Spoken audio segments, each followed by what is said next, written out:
ఆంధ్రప్రదేశ్ ప్రభుత్వ ఉద్యోగులు ఎంతగానో ఎదురుచూస్తున్న పే రివిజన్ కమిషన్ పిఎస్సి అమలు మరియు అంతర వేతనం ఐఆర్ ప్రకటనపై ఇంకా స్పష్టత రాకపోవడం పట్ల నిరాశ వ్యక్తం చేస్తున్నారు. 30% ఐఆర్ ఉగాది పండుగ కానుకగా ప్రకటిస్తారేమో అనే ఊహాగానాలు వినిపిస్తున్నాయి. కానీ ఇంకా అధికారిక ప్రకటన రావడం లేదు. అలాగే కూటమి ప్రభుత్వం అధికారంలోకి వచ్చి దాదాపు 9 నెలలు కావస్తుంది.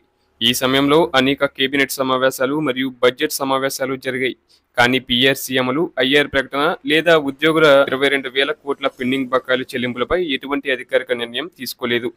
ఈ బకాయిలు చెల్లిస్తే ఒక్కో ఉద్యోగికి దాదాపు 2 నుంచి 3 లక్షలు లాభం చేకూరే అవకాశం ఉంది. కానీ మొన్న సంక్రాంతికి 6,700 కోట్ల రూపాయలు ఉద్యోగులకి బకాయిల రూపంలో చెల్లించారు. ఆ బకాయిల వివరాల్లో ముఖ్యంగా జీపీఎస్ లోన్లకి 5,519 కోట్లు, సిపిఎస్ ఉద్యోగుల బకాయిలకి 300 కోట్లు, టీడీఎస్ చెల్లింపులకి 265 కోట్లు, పోలీస్ సరెండర్ లీవ్ బకాయిలకి 241 కోట్లు, ఫీజు రియంబర్స్మెంట్ కి 578 కోట్లు, అలాగే 651 కంపెనీలకు రాయితీలుగా 90 కోట్లు, అలాగే విద్యుత్ శాఖ నిధులకి 500 కోట్లు, ఆరోగ్యశ్రీ నిధుల కోసం 400 కోట్లు, రైతులకు కావుల బకాయిల కోసం 241 కోట్లు అయితే చెల్లించారని అయితే చెప్తున్నారు.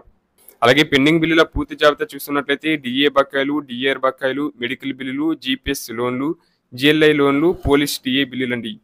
అలాగే ఇతర పెండింగ్ బిల్లులు. అలాగే 2023 జూలై 1 నుంచి 12వ పిఆర్సీ అమలుకు కావాల్సి ఉన్నప్పటికీ ఇప్పటి వరకు ఎటువంటి చర్యలు చేపట్టలేదు.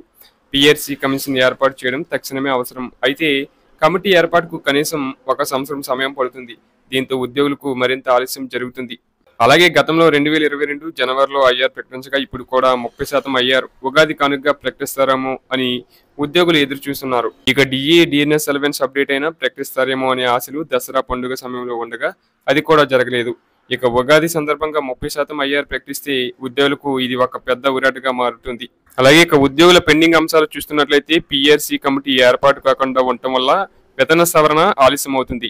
డిఏ, పెన్షన్ బకాయిలు, జీపీఎస్ లోన్లు వంటి ఆర్థిక అంశాలు పెండింగ్ లోనే ఉన్నాయి. గత సంవత్సరం ఉద్యోగులకు జరిగిన నష్టాన్ని పూరించేందుకు తక్షణమే చర్యలు తీసుకోవాలని ఉద్యోగులు కోరుతున్నారు.